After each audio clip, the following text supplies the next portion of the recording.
Welcome to this new series. यहाँ पे हम लोग सोशलॉजी ऑप्शनल के जो भी टॉपर्स हैं उनके आंसर्स को निकालते हैं, की पॉइंट्स को एक्सट्रैक्ट करते हैं और टैबुलर फॉर्मेट में आपके सामने प्रेजेंट करते हैं, ताकि आपको अंतिम मिनट्स में एग्ज़ाम के कुछ मिनट्स पहले आपको रिवाइज करने में प्रॉब्लम ना हो। एक बुलेटेड फॉर्मेट्स में अगर आप देख भी लोगे 3-4 बार तो आपके दिमाग में वो स्ट्राइक डाउन रहेगा। ठीक है, तो स्टार्ट करते हैं। पहला टर्खाइम का कुछ कॉन्सेप्ट है डिवीजन ऑफ लेबर के बारे में।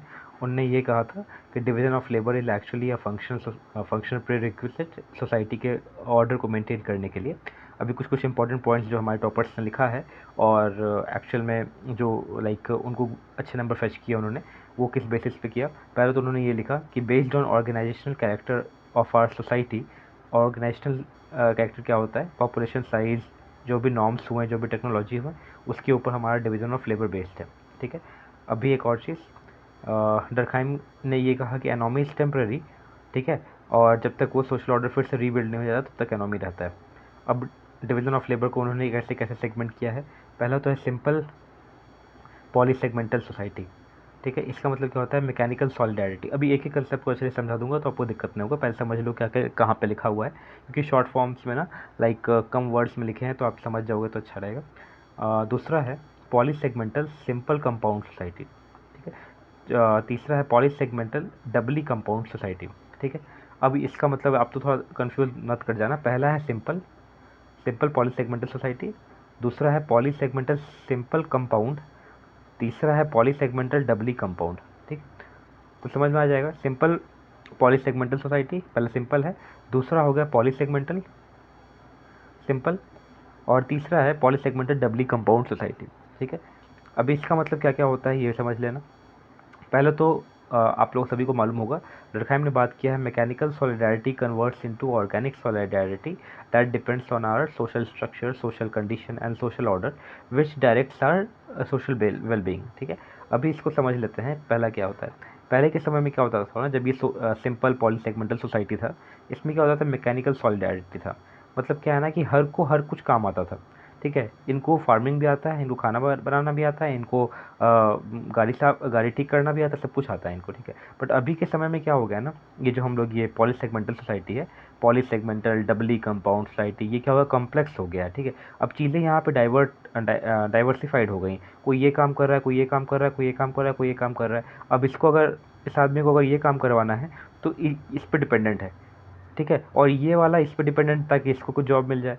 सेम वे में ये इंटरकनेक्टेड वेब बन चुका है। तो ये डरखाइम ने ये कहा ना कि धीरे धीरे जितना भी डिपेंडेंस होगा ना हमारी सोसाइटी में, that will be good for organic solidarity, जिसकी वजह से सोशल कोहेजन बनेगा और सोशल ऑर्डर मेंटेन रहेगा। ठीक है, तो आपको समझ में आएगा। पहले तो सिंपल देखो, कुछ टर्म्स 3-4 बार पढ़ोगे तो समझ में आ जाएगा। मैं भी 3-4 बार रिवाइज करवा दूंगा यहीं पर, तो आपको समझ में आ जाएगा। सिंपल पॉलीसेगमेंटल सोसाइटी, याद रखना सिंपल क्या हुआ, पहले तो सब कुछ सिंपल रहेगा। Simple polysegmental polysegmental society. ठीक है, क्या हो जाएगा? ये मैकेनिकल सॉलिडारिटी के बारे में हमने बात किया, प्रिमिटिव होता है। ठीक है, अब दूसरा आ जाओ पॉलीसेगमेंटल सिंपल कंपाउंड सोसाइटी। ठीक है, इसमें होगा फ्यूडल नेचर। फ्यूडल मतलब क्या होता था? किसी एक के पास प्राइवेटाइजेशन शुरू हो गया धीरे धीरे। पहले सबके पास ये रिसोर्स था, अब धीरे धीरे एक के पास जमा होने लगा, और ये कुछ वेजेस दे देने लगे इनको। ठीक है, तो ये हो गया हमारा क्या? पॉलीसेगमेंटल सिंपल कंपाउंड सोसाइटी। उसके बाद क्या हो गया? पॉलीसेगमेंटल डबली कंपाउंड सोसाइटी। इसका मतलब क्या होता है? Complex organic interdependent. Hope I am clear with this thing. ठीक है, अभी मैं दूसरे पेज पे जाऊंगा तो फिर से ये वाला रिवाइज करवा दूंगा ताकि आपके दिमाग में ये छप जाए, प्रॉब्लम ना हो। आपको क्या क्या लिखना होगा अपने आंसर्स में? पहला तो सिंपल पॉलीसेगमेंटल सोसाइटी, दूसरा है पॉलीसेगमेंटल सिंपल कंपाउंड सोसाइटी, तीसरा है पॉलीसेगमेंटल डबली कंपाउंड सोसाइटी। ठीक है, ये हो गया। अभी पहले तो देख लेते हैं, मैकेनिकल सॉलिडारिटी था, उसके बाद हो गया फ्यूडल हो गया, उसके बाद organic solidarity that comes to interdependent and complex organic society. ठीक है, फिर से रिवाइज कर लो जल्दी से, 2 मिनट 1 मिनट का काम होगा। Simple polysegmental society. ठीक है, दूसरा हो जाएगा पॉलीसेगमेंटल सिंपल कंपाउंड सोसाइटी। ठीक है, सोसाइटी तो अब लिखना मत, याद रहेगा। दूसरा क्या होगा? पॉलीसेगमेंटल सिंपल होगा ना पहला, दूसरा में तो सिंपल आ जाएगा। ठीक है, एक में सिंपल, तीसरा हो जाएगा पॉलीसेगमेंटल डबली कंपाउंड सोसाइटी। ठीक है, हो गया, याद तो हो गया। अब नहीं याद हुआ तो एक बार फिर देख लो जल्दी से, लास्ट होगा ये सिंपल पॉली सेगमेंटल सोसाइटी, ठीक है। उसके बाद आगे जाएगा पॉली सेगमेंटल, क्या जल्दी बताओ, poly segmental simple compound society, ठीक है, poly segmental simple compound society. अब आ जाओ पॉली सेगमेंटल डबली कंपाउंड सोसाइटी, ठीक है, यहाँ पे सिंपल, यहाँ पे डबली, ठीक है। ये हो गया हमारा, ऐसे ही याद होगा ना, धीरे धीरे जितना बार रिवाइज करोगे, जितना बार सुनोगे उतना बार याद होगा। अब आ जाओ डिवीजन ऑफ लेबर के बारे में इन्होंने बात किया। इन्होंने ये कहा कि जब तक हमारा कलेक्टिव कॉन्साइंस रहेगा, set of values developed by society, ठीक है। आपको मैंने पहले लेक्चर में बताया है, मतलब क्या कि एक सोसाइटी में अगर 5-4 लोग हैं, उनका सबका कंसेंसस एक जैसा है, सबका कॉन्साइंस एक जैसा है, तो ये क्या होगा, कलेक्टिव मोरालिटी डेवलप होगा। मोरालिटी के बाद हमारा शेयर्ड नॉर्म जनरेट होगा। शेयर्ड नॉर्म्स हमारा सोशलाइजेशन के थ्रू हमारे इंडिविजुअल्स में जाएगा, और इसको कौन कंट्रोल करेगा, तो सोशल कंट्रोल इसको कंट्रोल करेगा। और अगर यहाँ पे प्रॉब्लम आया, ये डेविएंट हुआ, तो इसको फिर से यहाँ पे ब्रूटली पनिशमेंट करने के बाद फिर इसको एक जो भी डेविएंट होगा उसको फिर से हम लोग सोशलाइज करके एक रास्ते पे लेके जाएंगे। तो ये हमारा क्या है, कंसेप्ट है डर्कहाइम का, ठीक है। तो जो देख रहा हो ना, एक एक पॉइंट को लेके मैं उसको मतलब like tries to go into the depth, ठीक है। अभी देख लो क्या है, adheres to conscience collective conscience, जिसकी वजह से हमारा कलेक्टिव सोसाइटी कलेक्टिवली परफॉर्म कर रहा है। इफ़ नॉट अबाइंडिंग, अगर अच्छे से अबाइड नहीं किया तो पैथोलॉजिकल डिवीजन ऑफ लेबर कहते हैं इसको, ठीक है। पनिश्ड बाय सोसाइटी यहाँ पे बता दिया मैंने। रैपिड ट्रांसफॉर्मेशन, ठीक है, जिसके वजह से क्या हो रहा है ना, एनोमी क्रिएट होना शुरू हो गया है, और एनोमी की वजह से हमारा पैथोलॉजिकल सोसाइटी क्रिएट हो रहा है, जो एक एक्सप्लॉयटेशन को लीड कर रहा है। एक्सप्लॉयटेशन मतलब क्या होगा, जहाँ पे फेथ कम होगा, क्राइम ज़्यादा होगा। उसको इलस्ट्रेशन से समझा देता हूँ, लाइक एक डायग्राम से, जो आपको दिमाग में रहे, और एक स्टोरी फॉर्म में, जिसको आपको ज़्यादा प्रॉब्लम ना हो उसको याद करने में, ठीक है। चलो, पहला तो डर्कहाइम का कंसेप्ट है। इन्होंने ये कहा, एक सोसाइटी है हमारा, इसमें 1 2 3 4 5 6 बच्चे हैं। इन्होंने एक कलेक्टिव कॉन्सेंसस किया कि चलो हाँ, झूठ बोलना गलत है, सही मतलब ट्रूथ बोलना सही है चीज़ है, ठीक है। अब ये क्या होगा, धीरे धीरे ये शेयर्ड नॉर्म्स बन गया सोसाइटी का, कि नहीं भाई, ये तो भाई हम सही बोलेंगे तो हमको सही चीज़ रहेगा, कोई कुछ नहीं करेगा, गलत बोलेंगे तो फिर पिटाई लगेगी, ठीक है। ये क्या हुआ, हमारे जो भी इनके जो भी ऑफस्प्रिंग्स आएंगे, उनके अंदर ये चीज़ डेवलपमेंट हुआ। कैसे डेवलपमेंट होगा, सोशलाइजेशन के थ्रू डेवलपमेंट होगा। ये बच्चा यहाँ पे 3 बच्चे हैं, अब ये सही बोल रहा है, ये भी सही बोल रहा है, अब इसको झूठ बोलना है, ये झूठ बोल दिया, तो इसमें क्या होगा, ये दोनों को तो कुछ नहीं होगा, ये डेविएट हो गया है बेचारा, इसको एक मिनट, ये डेविएट हो गया, जिसकी वजह से इसको क्या होगा, फिर से सोशल कंट्रोल के थ्रू इसको फिर से हम लोग एक सही पाथ पे लेके जाएंगे।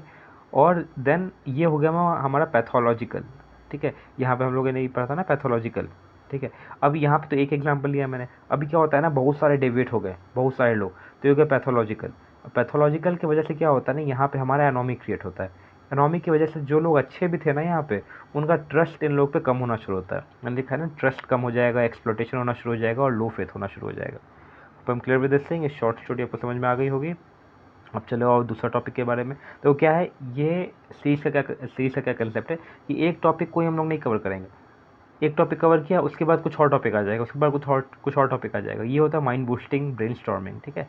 तो इसकी वजह से ना आपको सोशियोलॉजी पढ़ने में ऐसा कुछ स्ट्रेन नहीं आएगा। स्ट्रेन थ्योरी किसने दिया था, बताओ जल्दी से। Strain theory R.K. मर्टन, ठीक है। चलो ऐसे ही रिवाइज करेंगे, धीरे धीरे सब याद हो जाएगा। अब आ जाओ सोशल फैक्ट के बारे में पढ़ लेते हैं। इनने ये कहा ना कि मटेरियल, सोशल फैक्ट क्या होता है, मटेरियल भी होता है, नॉन मटेरियल भी होता है, मतलब product of collective thinking, acting, feeling and presence. अब इसको फिर समझ लेंगे हम लोग। सोशल फैक्ट क्या होगा, थिंग्स अगर लेते हैं तो अल्बर्ट स्कॉफेल, इन्होंने ये कहा ना कि सोसाइटी हमारा सूई जेनरिस होता है। स्पेलिंग सब गलत होगा, कोई गलत होगा यार, क्योंकि मैं टाइप करता हूँ फास्ट शॉर्ट फॉर्म्स में, तो ये गलत हो जाता है। मैं वो समझा दूंगा क्या होता है। सेल्फ क्रिएटेड होता है society, self maintained by shared consciousness, ठीक है, एग्जिस्टेड प्रायर टू अस। बहुत डिफिकल्ट लग रहा होगा, अभी समझा दूंगा लाइक कहानी के थ्रू, तो आपको समझ में आ जाएगा, ठीक है। चलो यहाँ तक पहले समझ लेते हैं। अभी सोशल फैक्ट का कंसेप्ट हमारे दिए थे डर्कहाइम ने, ठीक है। इन्होंने ये कहा ना कि सोशल फैक्ट जनरेट होता है जब हमारे सोसाइटी के जितने भी लोग हैं, एक कलेक्टिव कॉन्शियसनेस। अब देखो, बार बार मैं कलेक्टिव कॉन्शियसनेस बोल रहा हूँ, इसका मतलब ये क्या है ना, कि कलेक्टिव कॉन्शियस मतलब सब कोई एक चीज़ पे राजी हो चुके हैं, ठीक है। एक उन्होंने शेयर्ड नॉर्म्स बनाया, जिसके ऊपर सभी को चलना है, ठीक है। नहीं चलोगे तो सोशल कंट्रोल होगा, सोशल कंट्रोल होगा तो पिटाई लगेगी, then you come back again to your path, ठीक है। ये नॉर्मल सा चीज़ है, जो पहले भी बताया मैंने। अब देख लो, इसकी वजह से हमारा क्या जनरेट हुआ, तो सोशल फैक्ट्स जनरेट हुए।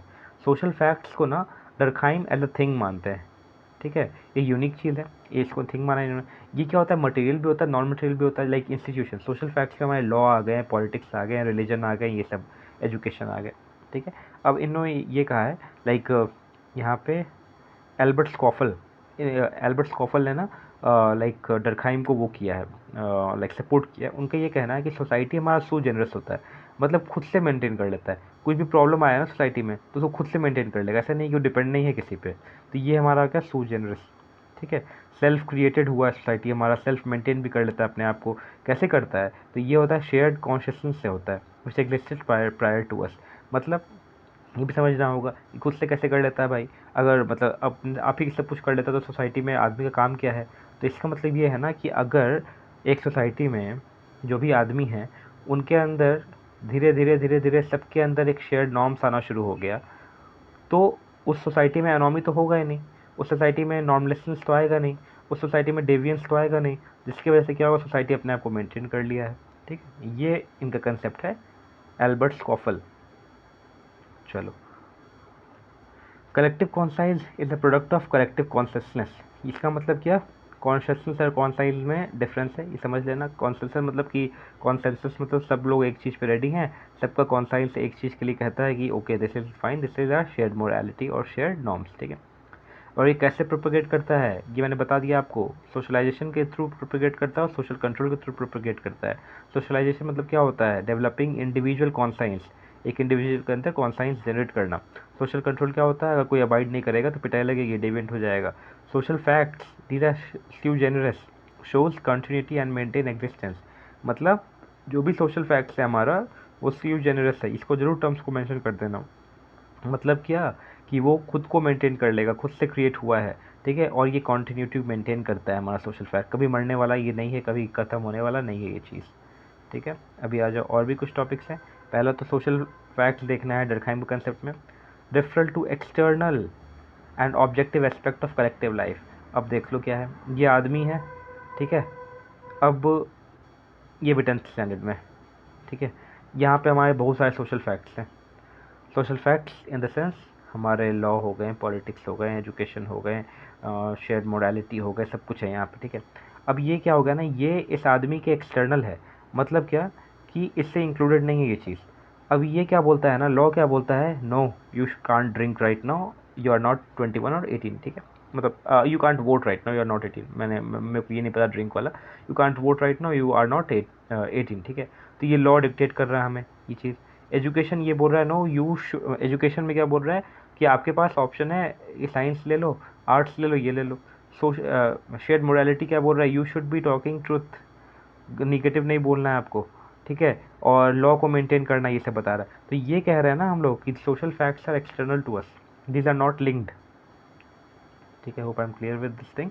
ये हमारे अंदर नहीं होता है, ये हमारे बाहर होता है और हमें गाइड करता है कि किस तरीक़े से हमको सोसाइटी में रहना है, किस तरीक़े से सोशल कोहेजन को मेंटेन करना है। अगर सोशल कोहेजन को मेंटेन नहीं करेंगे तो स्टेबल ऑर्गेनाइजेशन और स्टेबिलिटी में प्रॉब्लम आएगी, ठीक है। अब आ जाइए, और ये सोशल फैक्ट्स में क्या क्या आते हैं, हमारे नॉर्म्स आते हैं, वैल्यूज़ आते हैं, इंस्टीट्यूशन आते हैं, कस्टम आता है, स्ट्रक्चर आता है, जो भी हमारे से बाहर है ना, जो भी एग्जिस्ट कर रहा है independently of individual thoughts and action, जो हमें डिक्टेट करता है, जो हमें गाइड करता है कि नहीं ऐसे काम करना है। तो ये हमारा क्या हो गया, सोशल फैक्ट्स। चलो, बहुत अच्छा कहानी जनरेट हो जाता है यार। अब आ गया जो social fact of Durkheim, collective conscience बताते हैं रादर देन इंडिविजुअल कॉन्सेंस, ठीक है। Exert a cohesive influence on individual behaviour, ठीक है, बता दिया। सोशल फैक्ट बाहर आता है, बिहेवियर पे मतलब इम्पैक्ट करता है, ठीक है। Represent the power of societies over its member, ठीक है। Guide action maintain social cohesion, बता दिया सब कुछ। Central to understanding how society function and remain stable, ठीक है। सोशल फैक्ट है यहाँ पे इंडिविजुअल मतलब समझ लो कि सोसाइटी, ठीक है। अब ये बता रहा है किस तरीक़ा का लॉ फॉलो करना है, किस तरीके का एजुकेशन पैटर्न है, किस तरीके के पॉलिटिकल डेवलपमेंट है, कॉन्स्टिट्यूशनल डेमोक्रेसी है हमारा, किस तरीक़ा से शेयर्ड मोरालिटी है कि गलत नहीं बोलना है, वेमेन को रिस्पेक्ट करना है। अगर ये नहीं करोगे तो आएगा डेवियंस आएगा तो एनोमी आएगा तो फिर सोशल कंट्रोल के थ्रू आपको पनिशमेंट मिलेगी, then again you will be on your path, ठीक है। I am clear with this thing, ये याद रखना। कुछ पॉइंट्स फिर से रिवाइज कर देते हैं। सोशल फैक्ट्स, एक minute, social fact external to us, guide us, maintain social cohesion, cohesion और स्टेबिलिटी मेंटेन करता है हमारे सोसाइटी में। ठीक है, होप आई एम क्लियर। एक मिनट, चलो अब आगे आ जाओ। कार्ल मार्क्स के बारे में देख लेते हैं, बहुत इंटरेस्टिंग सोशोलॉजिस्ट हैं। कार्ल मार्क्स ने क्या कहा, religion is the opium of masses and an instrument of class. ठीक है, इन्होंने ये कहा कि रिलीजन लेजिटिमाइज पावर डायनेमिक्स। बहुत ही एक शॉर्ट स्टेटमेंट है, बहुत प्यारा स्टेटमेंट है, और समझोगे तो समझ में आ जाएगा बहुत अच्छे से। अब समझो क्या है कि एक वीक क्लास है और एक हमारे किंग है। ठीक है, ये हमारे प्रीस्ट हो गए। प्रीस्ट ने क्या बोलना शुरू कर दिया एंशियंट टाइम में कि किंग इज़ गॉड। ठीक, उन गॉड का दर्जा दे दिया कि जो भी है सभी किंग है। ठीक है, तो ये क्या हो गया ना, और हमें लाइक जो वर्किंग क्लास है उनको ये कहा कि हमारा जो कंडीशन है ना पैथेटिक, जो भी हम लोग इकोनॉमिक हमारा बहुत कम है, इस तरीके से लाइक बहुत परेशान में रहते हैं, ये हमारा रिलीजियस सैंक्शनड है। लाइक रिलीजियस ने ये बोला है आपको ऐसा ही रहना होगा। We were not able to actually questions them. ठीक है, तो इसलिए लाइक इन्होंने ये कहा है मार्क्स ने कि religion legitimise power dynamics. Power dynamics मतलब कि इस तरफ हमारे अगर किंग है, इस तरफ हमारे गरीब लाइक वर्किंग क्लास है, तो इनको ये कह दिया, रिलीजन ने कह दिया नहीं, किंग तो किंग ही रहेगा, वो सही है, और ये आपको इस तरीके से मतलब दिस इज़ योर फेथ, इस तरीके से इन्होंने कह दिया। ठीक है, और एक और चीज़ इन्होंने ये कहा है कि रिलीजन ये कहता है ना, अब रिलीजन ने बोल दिया है कि नहीं अब ये कंडीशन मेरा जस्टिफाइड है, तो ये लोग ना कभी रिवोल्ट करते ही नहीं है, अपने क्लास फॉर इटसेल्फ जो होता है ना उसके लिए काम ही नहीं करते हैं, वो जिस कंडीशन में उस कंडीशन में रहना पसंद कर लेते हैं। ठीक है, चलो दो स्टेटमेंट यहाँ पे था, दो स्टेटमेंट क्लियर हो गया होगा। Religion is the opium of masses and instrument of classes. Instrument of classes मतलब अपर क्लास का एक इंस्ट्रूमेंट है जिसके कारण से आप लोअर क्लास को डोमिनेट करके उनको स्ट्रगल फेज में नहीं आने देना चाहते हैं। ठीक, रिलीजन हमारा क्या होता है, सुपर स्ट्रक्चर होता है based on economic base, accept own exploitation. एक एक पॉइंट को डिस्कस करूँगा, कोई प्रॉब्लम नहीं है। Accept injustice, king seen as god by priest class, obstacle in working class movement and unity. बहुत अच्छा, एक एक लाइन से सभी को जल्दी जल्दी डिस्कस कर लेते हैं। चलो, पहला तो इन्होंने ये बताया था कि एक हमारा बेस है, उसके ऊपर हमारे बहुत सारे सुपर स्ट्रक्चर है। ये इकोनॉमिक बेस क्या हो जाएगा, इकोनॉमिक बेस किसने दिया, कार्ल मार्क्स ने दिया। ये हो गया हमारा सुपर स्ट्रक्चर। सुपर स्ट्रक्चर में क्या आ जाएगा, रिलीजन आ जाएगा, लॉ आ जाएगा, पॉलिटिक्स आ जाएगा, इकोनॉमी आ जाएगा, एजुकेशन आ जाएगा, सब कुछ आ जाएगा। इन्होंने ये कहा कि इकोनॉमिक फैक्टर हमारा डिफाइन करता है किसको, रिलीजन को डिफाइन करता है, लाइक लॉ को डिफाइन करता है, पॉलिटिक्स को डिफाइन करता है, एजुकेशन को डिफाइन करता है, और इकोनॉमिक फैक्टर को डिफाइन करता है। सब कुछ, everything is dependent on our economic thing. ठीक है, तो ये तो कंसेप्ट हो गया। दूसरा कंसेप्ट क्या है कि जैसे मैंने बताया, रिलीजन ये बोलता है ना कि एक्सेप्ट ओन एक्सप्लॉइटेशन। अभी लोग ना अपने ऊपर जो एक्सप्लॉइटेशन होता है ना उसको एक्सेप्ट करना शुरू कर दिए। ठीक है, चलो यार कोई दिक्कत नहीं, हम लोग ऐसे ही रहते हैं, ऐसे हैं वैसे। ठीक है, एक्सेप्ट इनजस्टिस को एक्सेप्ट करना शुरू कर दिए, किंग को ना गॉड की तरह देखना ज़्यादा लगा, जो प्रीस्ट ने बोला कि दे आर गॉड। उसके बाद से obstacle in working class movement, ये लोग बोले कि नहीं, दे वर नॉट कन्विंस कि हम लोग को रिवोल्ट करना भी चाहिए। ठीक है, क्योंकि वो जस्टिफाइड थे, वो सेटिस्फाइड थे कि नहीं रिलीजन ने कहा है कि we will be in this condition only, इस तरीके से। ठीक है, अभी यहाँ पे क्रिटिसिज्म भी देख लेते हैं, क्योंकि यार सिर्फ कहानी तो नहीं सुनना है, आंसर भी लिखना है, आंसर में नंबर भी चाहिए, क्योंकि जितना नंबर मिलेंगे उतना अच्छा पोस्ट मिलेगा। ठीक है, अब आ जाओ। ओके, थोड़ा यार गला सूख जाता है बट ठीक है, चलो। क्रिटिसिज्म में क्या है, पार्सन्स, टैलकोट पार्सन्स का ये कंसेप्ट है। टैलकोट पार्सन ने क्या क्या कंसेप्ट दिया था, जल्दी बता देना है। पैटर्न वेरिएबल का कंसेप्ट दिया है टैलकोट पार्सन ने। इसी तरीके से ना जल्दी जल्दी कुछ ना कुछ पॉइंट रिवाइज करते रहेंगे तो याद रहेगा। पार्सन्स ने ये कहा, रिलीजन हमारा गलत नहीं है। ठीक है, रिलीजन है, देख रहे हो ना किस तरीके से लिखा हुआ है, ये मेरा शॉर्ट टर्म है, जल्दी जल्दी नोट्स बनाने के चक्कर में।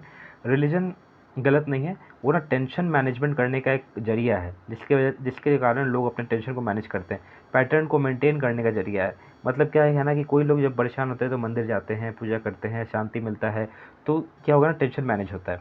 ठीक है, क्लिफर्ड गर्ट्स, इनका ये कहना है, religion is Ethos defines world view. World view जिस तरीक़ा से हम लोग समाज को देखते हैं, जिस तरीके का हमारा एथॉस है, एथिक्स है, उसको डिफाइन कौन करता है, रिलीजन करता है। Religion is not opium, religion is good for us. ठीक है, डरखाइम का क्या कहना है, डरखाइम हमारे क्या हैं भाई साहब, स्ट्रक्चर फंक्शनलिस्ट। इन्होंने क्या किया, क्या क्या, सोशल फैक्ट्स, सुसाइड और सोशोलॉजिकल स्टडी, इनका बुक का नाम है, इसको ध्यान रखेंगे। ठीक है, ये स्ट्रक्चर फंक्शनिस्ट बता दिया मैंने। उन्होंने ये कहा कि religion is a spiritualise patriotism, बहुत बड़ा बड़ा वर्ड इन्होंने देते थे यार ये लोग, स्पिरिचुअलाइज पैट्रियोटिज्म, अगर ये लिखोगे तभी नंबर आएगा, ऐसा नंबर नहीं आएगा। फंक्शनल है, सोशल ऑर्डर और स्ट्रॉन्ग सोशल बॉन्ड को मेंटेन करता है, ठीक है। सोशल एक्सचेंज थ्योरी का जो कंसेप्ट उन्होंने ये कहा है कि रिलीजन को हम लोग यूज़ करते हैं एज ए इमोशनल टर्मोइल जब भी होता है ना हमारा, देन ओनली वी यूज़, तब हम लोग इमोशनल टर्मोइल के समय रिलीजन को यूज़ करते हैं, तो it is beneficial for us, ठीक है। अभी आगे भी कंसेप्ट है, ओके ज़्यादा नहीं है, इसको कंप्लीट ही कर देते हैं।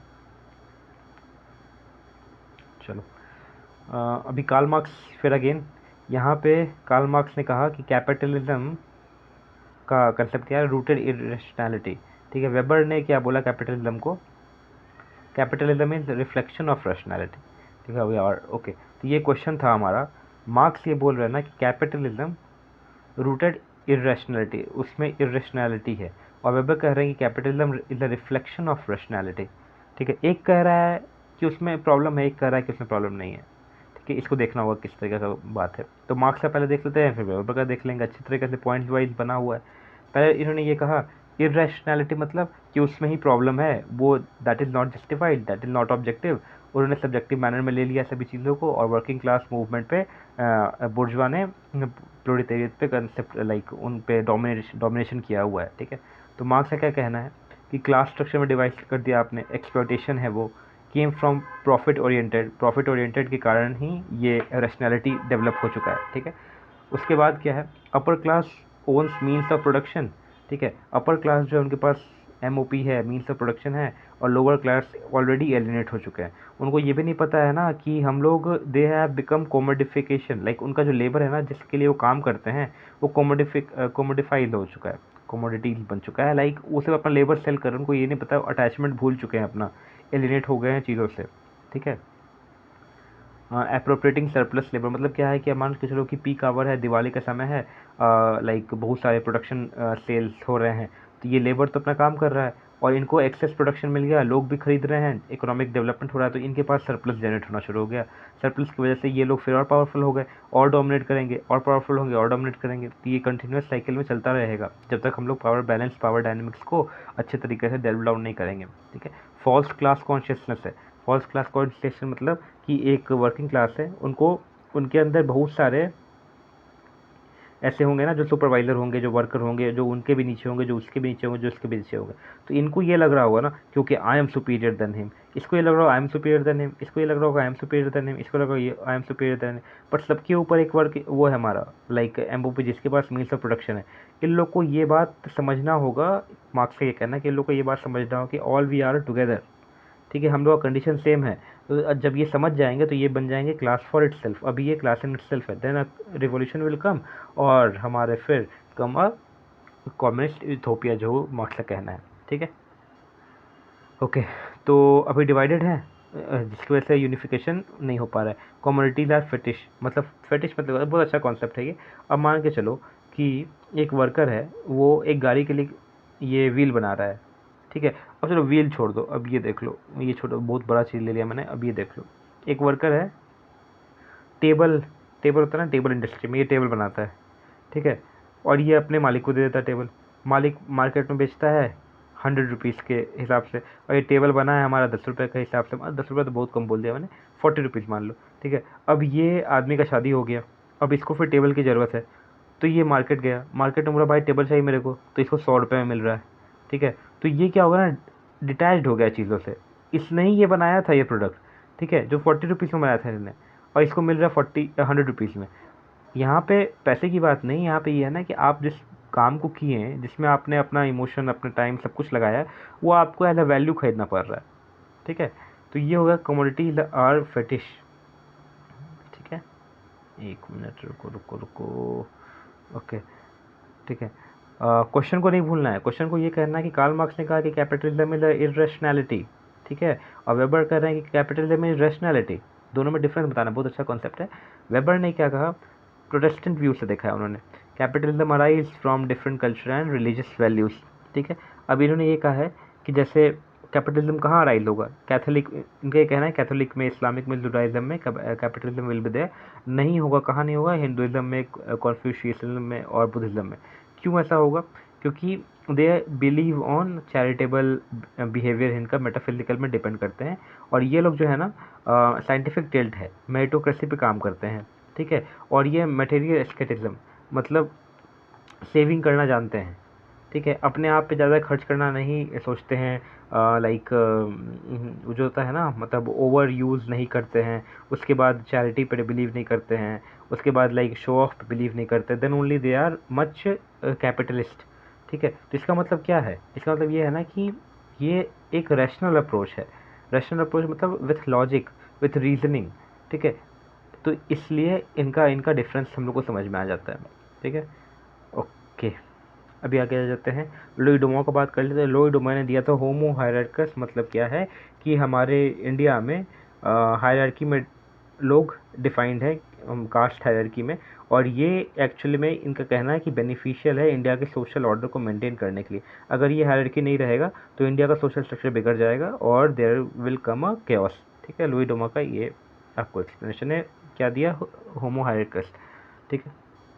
वेस्टर्न सोसाइटी के लिए इन्होंने कह दिया कि यार वहाँ तो होमो इक्वलिस है, स्ट्रेटिफाइड है, वहाँ पर भी स्ट्रेटिफिकेशन है, but they are open, they can come up, they can go down, ठीक है। वहाँ पे मोबिलिटी अलाउड है। बट इंडिया में क्या है भाई? इंडिया में इन्होंने कह दिया होमो हायरार्कस है, जहाँ पे कास्ट सिस्टम है, प्योरिटी पॉल्यूशन का बात होता है, ठीक है, क्लोज सिस्टम है, ठीक है। एंड्रे बेतिका का कंसेप्ट है no society is absolutely open, ठीक है, और क्लोज, ठीक है। इन्होंने क्रिटिसाइज किया है डुमो को। डुमो ने ये कहा था कि western society is open, Indian society is close. और एंड्रे बेते ने कह दिया कि no society is completely open और no society is completely closed, ठीक है। और इन्होंने ये कहा है कि मोबिलिटी इज प्रेजेंट अमंग जाति। इन्होंने ये कहा ना कि इंडिया में कास्ट है तो क्लोज मोबिलिटी है। बट इन्होंने एंड्रे बेते ने कहा है कि मोबिलिटी इज प्रेजेंट इन जाति, कॉम्पिटिटिव इनइक्वलिटी है हमारे यहाँ। मतलब क्या कि एक जाति में भी, एक वर्ग में भी लोग अपने आप को कंपटीशन के थ्रू ही नापते हैं, ठीक है। एक ने खरीद लिया अमेज, मान लो, दूसरा बोले यार, दूसरे के घर में बात हो जाएगा, यार पापा हमारे यहाँ तो कुछ गाड़ी नहीं है, ऐसे है वैसे है। तो ये बोला चलो यार कोई बात नहीं, हम लोग मर्सिडीज़ खरीद लेते हैं, ठीक है। मर्सिडीज़ खरीदने के लिए यार इसके पास पैसा तो होना चाहिए। अब ये बेचारा बुलेट पे ही है, तो चलो इसने बोला कि चलो भाई कोई बात नहीं, हम लोग हार्ली खरीद लेते हैं। तो यहाँ पर भी कंपटीशन हो रहा है। या मेरा एग्जांपल थोड़ा वेग होगा, बट मैं ये कहना चाह रहा हूँ कि एक जाति के अंदर भी ना कॉम्पिटिटिव इनइक्वलिटीज़, जिसकी वजह से लोग अपने आप को स्टेटस और बेनिफिट के थ्रू नापते हैं। एक minute.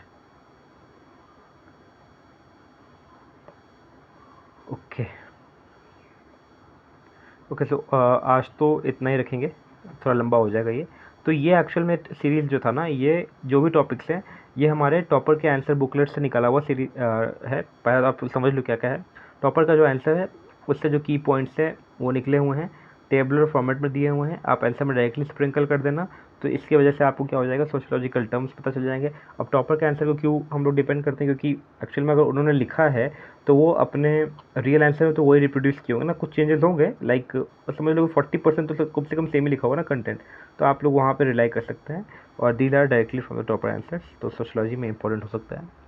So I will see you in next series. Thank you so much, bye bye.